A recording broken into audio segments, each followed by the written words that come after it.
Hello to the internet. This video is about a lot of cyberpunk things, mostly Cyberpunk 2077.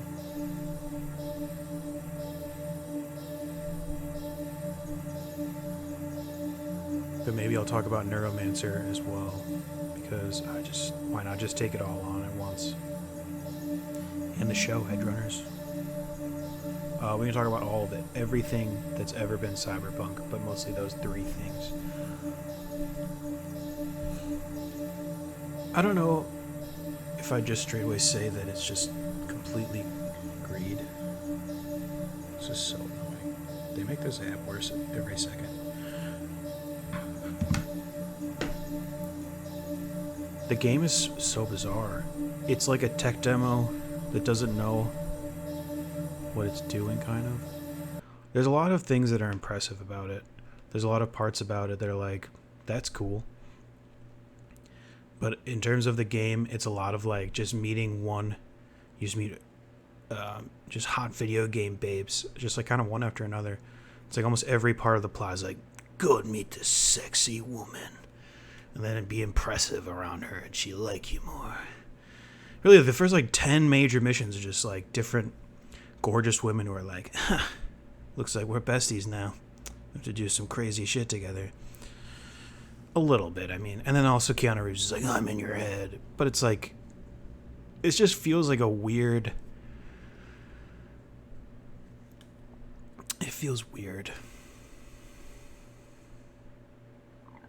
It seems weird. I just think about it as a creative person myself. I mean, I think that game is a great... It's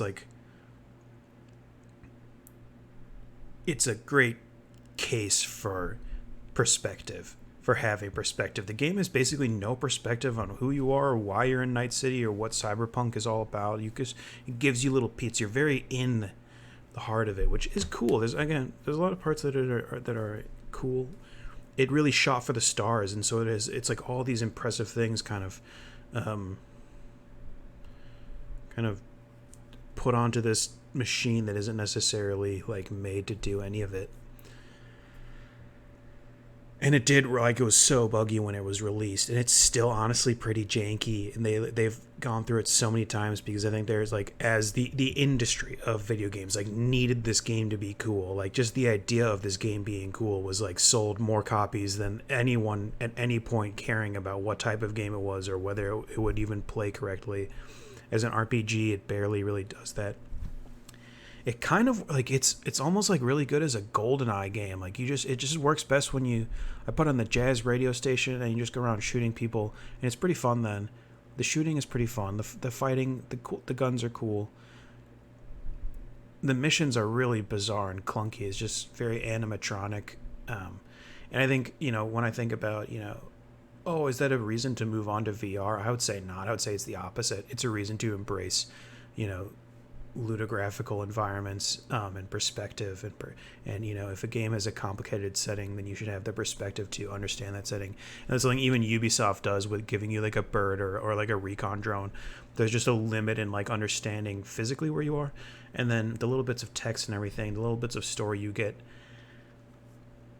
just don't give you a lot. It feels it's like Five Nights at Freddy's with hot babes who want you to shoot people, kind of. It's just very animatronic feeling. And yeah, in that sense, it's like a really wish fulfillment in a game. It's amusing that I think, like, I don't understand the idea of playing the game as a woman unless that corresponds with your identity and orientation. But I just mean a lot of, like, basically a lot of dudes still will play as, I think it's just, it's that sense of like stepping away and be like, I'm just, a lot of people play as the female. And the whole game is just like a wish fulfillment fantasy. So I guess if you were already a male, I don't know. The entire question of the gender of that game is just, once again, just feeding into this like rapid, hyper-consumerist like roller coaster that's like sort of not a roller coaster, and it's supposed to be open world, but it's just like there's just like some empty streets to drive around, and you find like little holes where there's more things to shoot at, or like talk to a weird guy who just will put you into a weird conversation for a while. All right, this guy's having a really complicated time getting to my house. We'll talk more about this. Having said all that, it's still pretty neat. It's it's like a,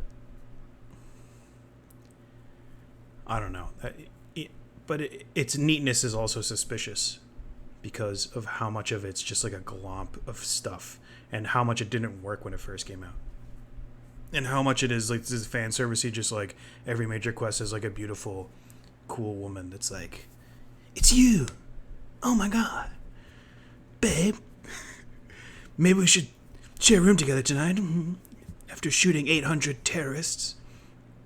God, I love America." So yeah, let's talk about more. And then there's Cyberpunk Edge Runners, which is a show that's like kind of like better probably than the game. But at the same time, I don't know. I watched it all in one go when I first saw it, and I was like, "This is cool." I liked it. I was like, as soon as he started getting really well, okay. I didn't do spoilers for 2077, so I won't do spoilers for Edge Runners. It's a cool show. I actually don't have a lot of comments on it. I kind of want to watch it a little bit again. I feel like, because I watched it all kind of at once. I was like, okay, it's pretty cool. It's also just a lot of like, it's nonsense. Like the whole setting though, I think maybe I'm making this video because I think Cyberpunk is like not that good of a setting, and I think like, I don't know. You know what? I haven't played the tabletop, but like CD Projekt Red's Cyberpunk is just like, it definitely allows for absurdism. It's absurd, but you never really feel like that moment of like clarity of like where like in GTA 3 or 4, like the people making this ridiculous setting felt like it was in their hands, I guess, more, and you could kind of feel like the fever pitch of insanity that defines Liberty City. Like you can hear it in like the bullshit radios ads. It's alive, and this one feels much more like the set dressing to a wish fulfillment action adventure game. And it's like, well, it's obviously a huge undertaking as an art project. I mean, it really is like so many neon signs and characters with like little fashionable outfits and stuff.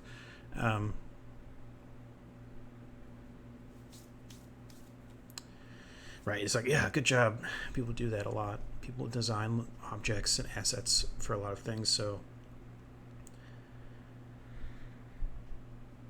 and it's just so over the top, and it's kind of funny, just how over the top it is all the time. Let's see, Neuromancer. Neuromancer is pretty cool overall, I'd say. Neuromancer does a good job of like giving you a very like inside the world story. It doesn't feel like it's telling you all the details about how this world works, and yet it feels you have perspective because it's a book. It has perspective to help you be like, where, what, why, how. Neither the Cyberpunk game nor the TV show, they just kind of move forward with swagger, and it's just like a sort of socio-political circumstance that will ultimately involve having to shoot tons of people. And it's really sexy, and it's the city, and it's like I think that's like the whole vibe of the game. It's like it's like if you've never experienced being inside of any kind of like nightlife location, I guess, if like for a Mennonite, if like a Mennonite is like entering the world and has never experienced any kind of nightlife experience, maybe they could play Cyberpunk and be like, whoa, now I have a unique, now I see the world, the modern world a little bit. I see what lies at the heart of people's desire to escape from Mennonitism, maybe. So Neuromancer better, and I was also going to say Cyberpunk, I don't know. Maybe this also makes me want to know more about the TTRPG, because CD Projekt Red just always does the same like swaggering like wish fulfillment-y, like dramatic, lots of hot women type story. And it's just like, it's cool. It's just like you could sell. I feel like they have like this car dealer's soul to them, the CD Projekt Red. I think they make cool things. I'm just like, I'm an old person. I think if you were 16 and played this, probably pretty exciting. I would say, if you're 16, you should probably like have a more realistic idea about women and like gender and sexuality than Cyberpunk the game or the show. To be honest, they're both pretty much like, yeah. I don't know. Well, that's the idea, right? And culture's having a hard time being cool. So I get that, right? Like culture's having a hard time being cool now because as a people, we just keep making so many bad decisions, keep taking so many L's. They're like, I don't really. The kids, they're like robot, and they don't know how to be cool. And everyone's, people are trying to find out how to be cool again, how to, it's hard to be like, because you don't want to be stuck, but you do increasingly become stuck because people just continuously make like terrible, just not great, cool or not cool decisions either. And so it's like, how do I be cool again? Google, tell me how to be cool again. So they make the Cyberpunk games, and I respect that. I respect the idea of maybe the game being a cool or anything being cool. I think hypothetically could be interesting. Because sometimes you just get caught up with life, and you need to. I don't know. This is hard, clear